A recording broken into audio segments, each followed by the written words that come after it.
Welcome to this complete aquascaping tutorial. In this video we're going to be setting up this 70 liter or 80 gallon rimless aquarium and hopefully turn it into a beautiful nature style aquascape. In this tutorial I will be covering all the basics of aquascaping, and the main things we will talk about are the aquarium and the equipment, the substrate and its benefits, the hardscape and how to make an interesting layout, planting and how to choose the right plants, and after that I will also explain how to care for your aquascape in the first few weeks, what kind of maintenance is required, and things you should look out for. So let's get started. First up, let's talk about the aquarium and the equipment. The tank itself measures 50 centimeters or 19 inches from left to right, 39 centimeters or 15 inches front to back, and 36 centimeters or 14 inches high.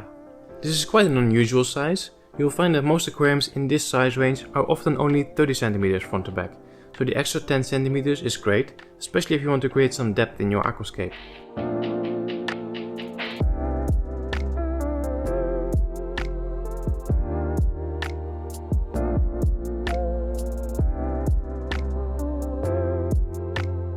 Now, aquascaping can be done in any type of aquarium, and it's entirely up to you which aquarium you will use. These days you will see that most aquascapers use rimless aquariums made from optic white or extra clear glass, which is nice and has a premium feel to it, but it definitely comes at a price. This aquarium is also rimless, but made from regular float glass, which is a lot less expensive, but still looks pretty good. I would say that the most important thing when choosing an aquarium is to go for something that suits your home and suits your budget.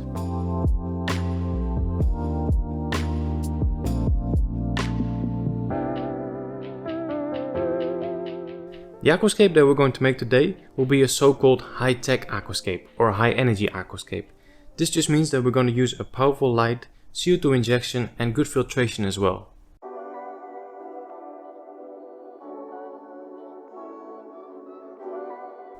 The light unit is a Chihiros WRGB version 2. This is quite a popular light and for good reason. It's very powerful and can be controlled via an app where you can adjust the intensity, play around with different colors, and make schedules that allow for a slow ramp up so you don't scare the fish. For the CO2 system, I'm using a 2 kg CO2 cylinder with a CO2Art regulator. And later on in this video I'll explain how to set up the CO2 system properly. The last very important piece of equipment is the filter. I'm using an Oase Filtosmart 300. This is the thermo version, which means it also has a built-in heater. And having a heater inside the filter is great because it means we have less equipment visible inside the actual aquarium, which is always a good thing.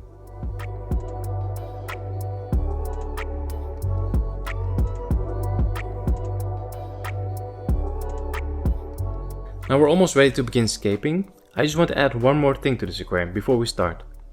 Currently the tank has a white frosty background foil, and I add this to most of my aquariums so you don't see the wall behind the aquarium. But for this aquarium I've managed to get something special. I'm going to remove the background foil and replace it with a light screen.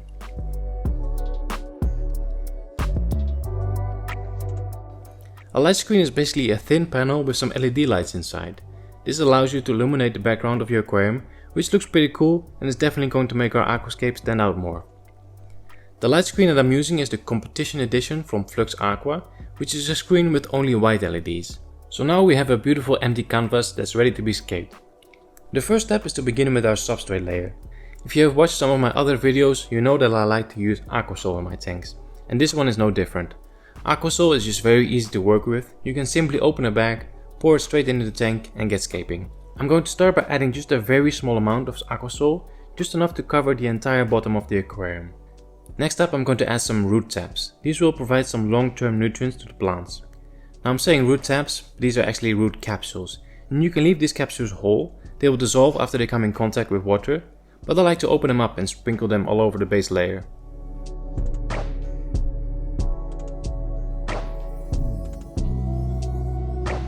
The reason why I first added a small layer of Aquasol is to keep the nutrients from the root tabs in place. If I would have added the nutrients straight onto the glass, they would get pushed to the edges once I add the Aquasol.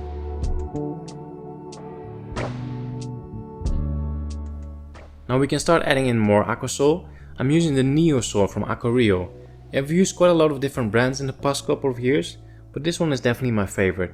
It's very rich in nutrients, doesn't cloud the water, and it will hold its shape for a very long time.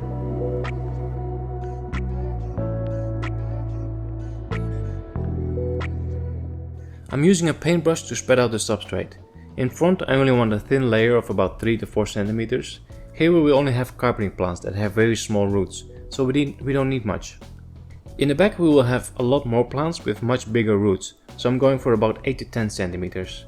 The slope towards the back will also enhance the sense of depth in our aquascape. And in total I've used about 10 liters of aquasol in here.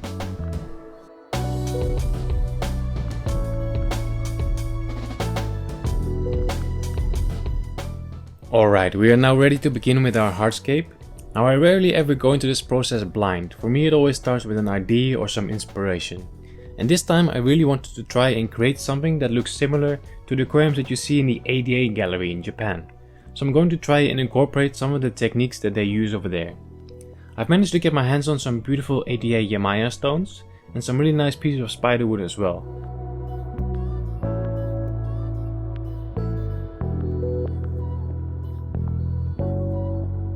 The rocks have a beautiful dark grey color, and the good thing about these rocks is that they do not alter the water parameters. The positioning of the spiderwood is going to make a big impact on the overall layout, so it's important that we take our time and find the best possible arrangement. In the past few days I spent some time playing around with the hardscape, trying different things, and here's what I came up with.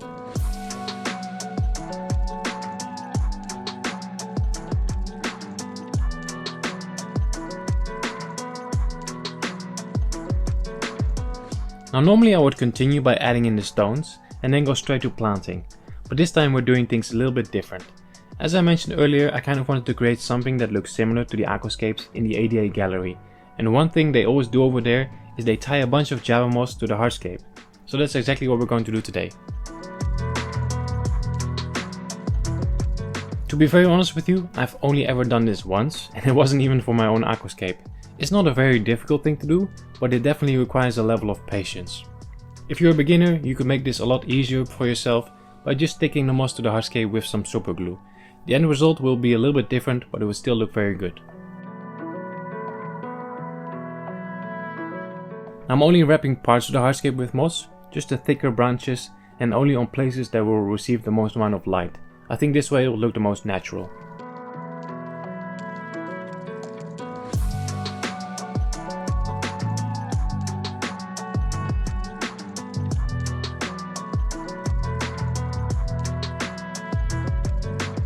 After all the moss is tied to the hardscape, the final step is to give the moss a little trim.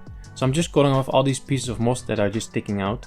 This just helps to make everything look really neat and will also promote more compact growth. The whole process took me about 2 hours, and after I was done it was time to go to sleep. So I wrapped the moss in some wet paper towels just to make sure it wouldn't dry out.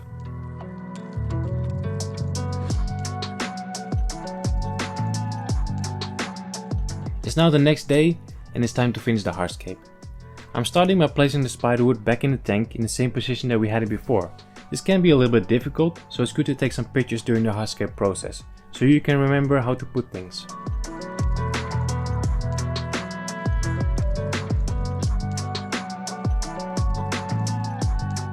I'm quite happy with the current layout. I just want to make a few final adjustments. This little piece of wood right here looks a bit weird, so I'm just going to break that off.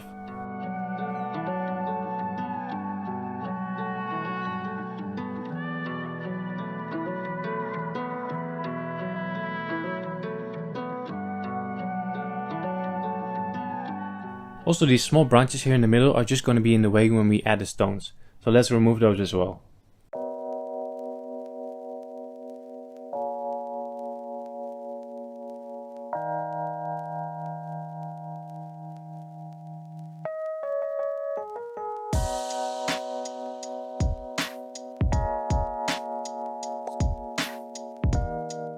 Now we're finally ready to start adding the rocks. I have about 6 or 7 kilos, which is more than enough for this layout. I'm just going to place these rocks near the base of the spiderwood, starting with the 2 largest stones and working around it with the smaller ones.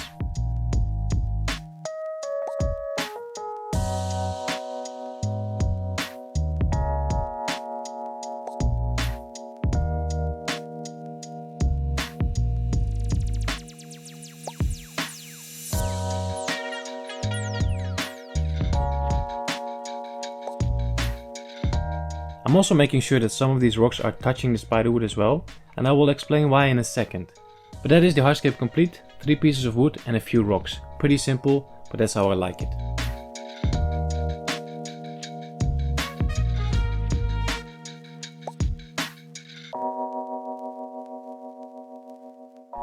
Now these pieces of spiderwood are very dry and very light, and they're definitely gonna float. So we need to make sure that they stay down. And that's why I made sure that the rocks are touching the wood. Now I could just simply place a few rocks on top of the wood and remove them after 2 or 3 weeks, but that always looks a bit weird. So what I'm gonna do is I'm gonna secure everything with super glue. And the way I like to do this is by using a combination of liquid type super glue and paper towels. So I take little pieces of paper and wedge them in between the spaces where the rocks and the wood are touching each other.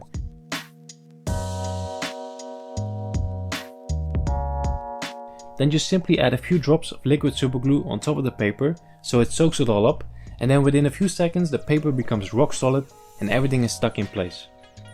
And if you do this a few times in different places, so every piece of wood is connected at 2 or 3 points, then you know for sure it's not going anywhere.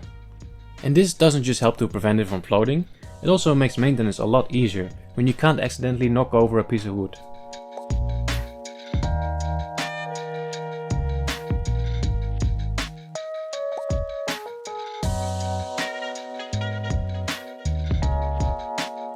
Okay, so the hardscape is ready. I have one final step before we can start planting. Now this step is optional and I usually never do this, but I managed to get my hands on some powder soil. So this is the exact same stuff as we've used before in the first substrate layer, but this has a slightly smaller grain size. And the idea behind the powder soil is that it's a lot easier for the small carpeting plants to root in, and also in nano tanks the powder type helps with the sense of scale.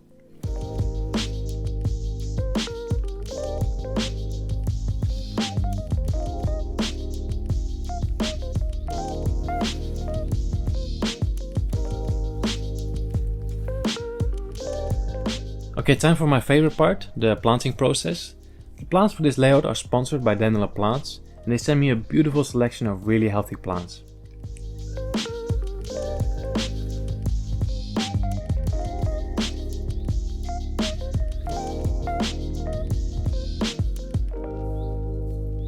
And the first thing I like to do is to remove some of the labels from the pots and just make a little planting map.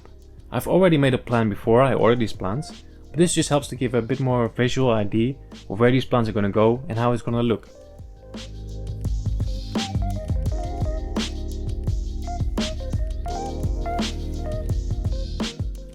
The next question is, do we plant in wet soil or in dry soil? Now that's entirely up to you and what you prefer. I like to plant in very wet soil, so I usually start by adding some water first, just enough for the soil to be completely soaked. I'll have quite a lot of plants going in here, and it's going to take some time before I'm done. So I want these plants that are already planted to have their roots nice and moist during that time. The first plant to go in is Glossostigma. This is a beautiful plant that's going to form a nice and thick green carpet in front. This is the only plant that I'm going to use today that's not very beginner friendly. I've used this plant in my big shallow aquarium as well, and there I struggled quite a bit to grow a full carpet. So let's hope I will have more success with it this time.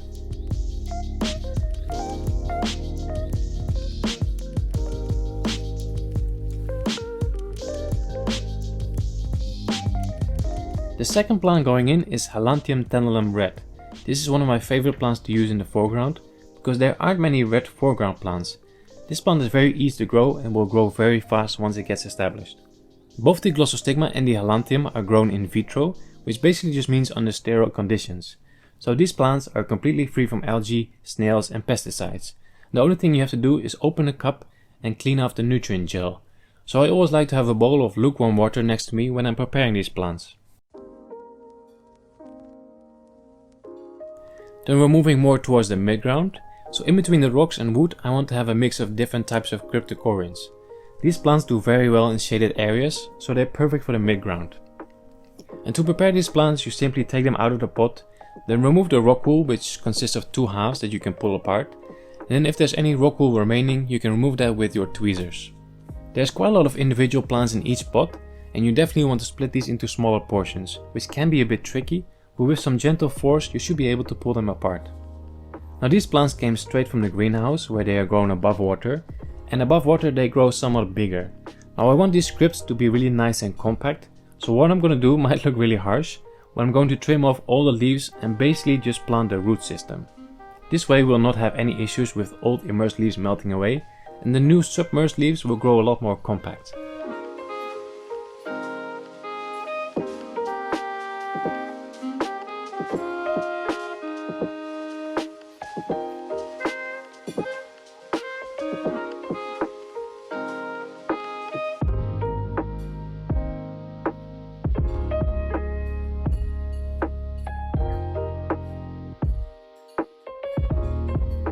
The next plant is going to be Hairgrass, and I want this plant to mix with the Halantium tenellum red, and hopefully that will give a very natural look to the aquascape.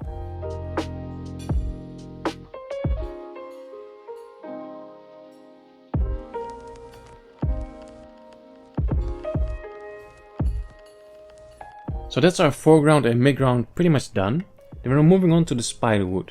We already have the Java moss on it, but I want to add some more plants to it. So I have a few epiphytes. And epiphytes are basically plants that can grow attached to hardscape and don't need to be planted in the substrate. So I have a bulbidus fern. This one came attached to a piece of driftwood, but we're not going to use that, so I'm going to carefully remove it. And I also have a few pots of mini Java fern. I'm going to attach these ferns to the spiderwood with some super glue, and for this I prefer to use the gel type super glue. This is perfectly safe to use inside the aquarium, just make sure that you use a cyanoacrylate glue. This becomes completely inert after it comes in contact with water, so it's not harmful for fish or other inhabitants.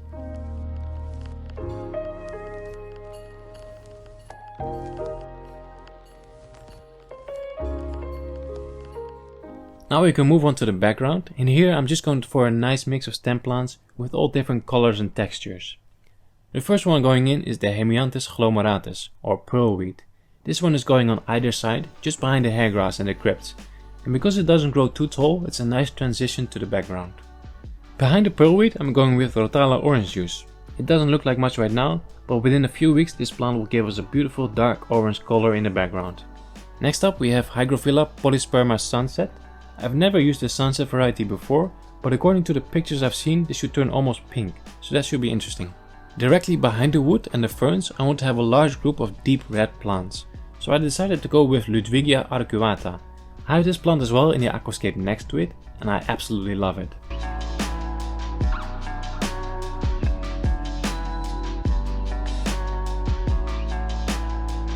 The last stem plant to go in is Myriophyllum guyana. This is a beautiful vibrant green plant with very fine textured leaves, and with that the planting is pretty much complete.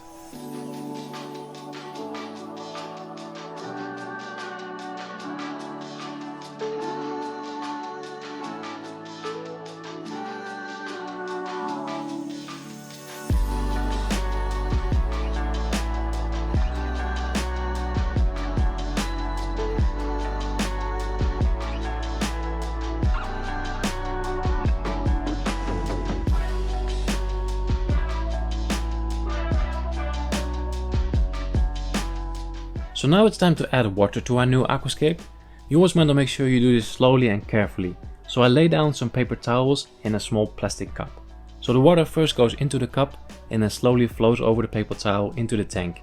And hopefully this way nothing gets disturbed and nothing will float up to the surface.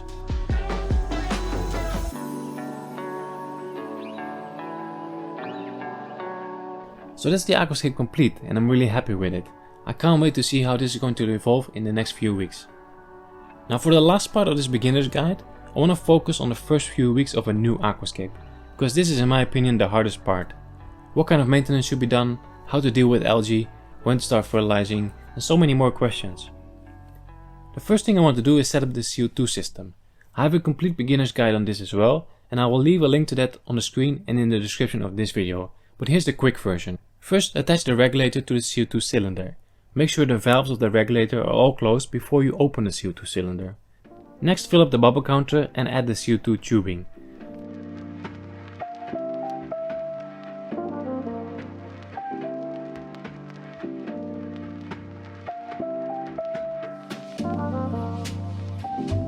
The bubble counter already has a non-return valve incorporated, but I like to add another one close to the diffuser. Now some water will still backflow into the diffuser and the tubing when the CO2 is off, but by placing a non-return valve close to the diffuser we can keep this to the minimum. The regulator that I'm using has a solenoid valve, and with that we can shut the CO2 off at night. The CO2 will come on 2 hours before the lights turns on and will switch off 1 hour earlier as well.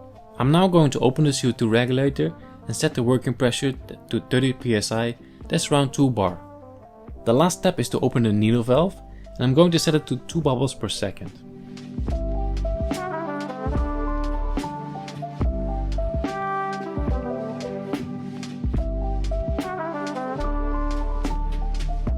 The CO2 system is all set now, and to make sure that I'm injecting enough, I'm going to add a drop checker in the tank. As the CO2 level in the water increases, the drop checker will start to change color. Right now it's blue, but within a few hours it should be a light green color.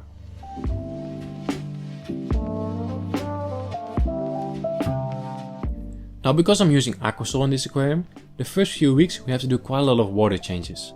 The soil is releasing some nutrients and also ammonia, so it's really important that we do these water changes. Aquarium suggests on their website to do 50% of water change every 2 days for the first 2 weeks, but I actually prefer to do it every day on the first week. This might sound like a lot of work, but it really is just old water out and fresh water in, and this can be done in 50 minutes or less. If you want to avoid doing all these water changes, you can do a so-called dark start. With a dark start you basically cycle the aquarium and the substrate before you plant it. I have a video on this as well, and the link for that will be in the description of this video.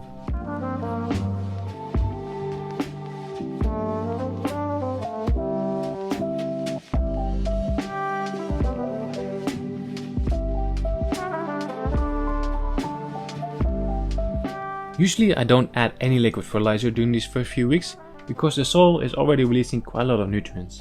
This time I'm going to start dosing from day 1 and see if I notice any big differences.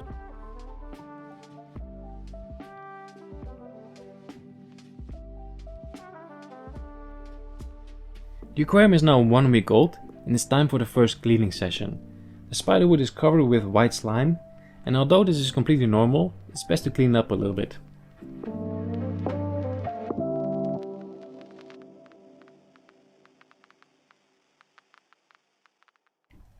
I'm still not entirely sure if this white stuff is completely harmless, because in the past I had some plants melt, and I think it was because they came in contact with this stuff.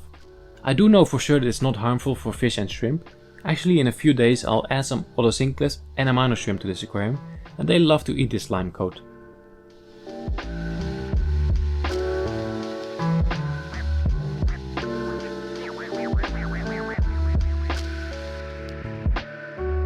I'm really happy with the plant growth so far.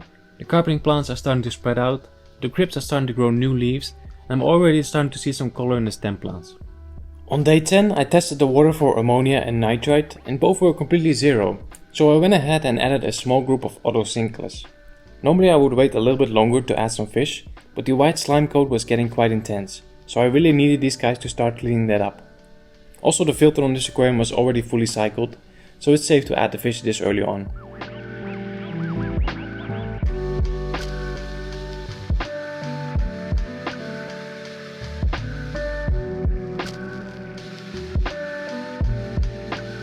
Two days later, almost all of the white slime coat is completely gone. These Odosincles truly are amazing cleaners. A few more small issues happened the past few days, but nothing to really worry about. Some blue-green algae appeared on the Java fern. Now this requires immediate action, so I'm going to remove as much of it as possible by hand and stay on top of it. If it keeps coming back, we might have to kill it with some chemicals.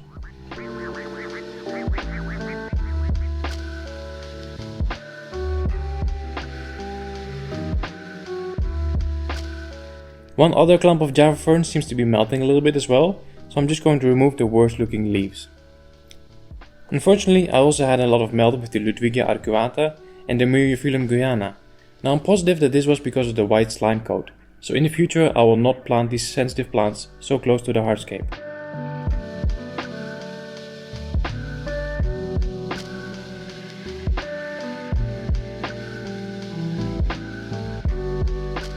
During the initial planting, I forgot to cover up the places where I glued the rocks and wood together, so I'm adding a little patch of Java moss on those spots.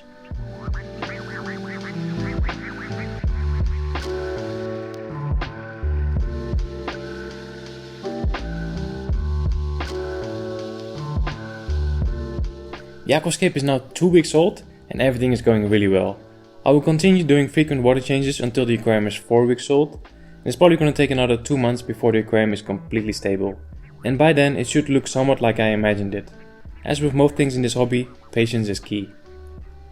I really hope you enjoyed this video, and I hope you will join me in seeing this aquascape develop. I haven't decided yet which fish I want to add to this aquarium, and I would love to hear your suggestions. Do me a favor and don't forget to hit that like button, it really helps me out. Thanks for watching, and I'll see you next time.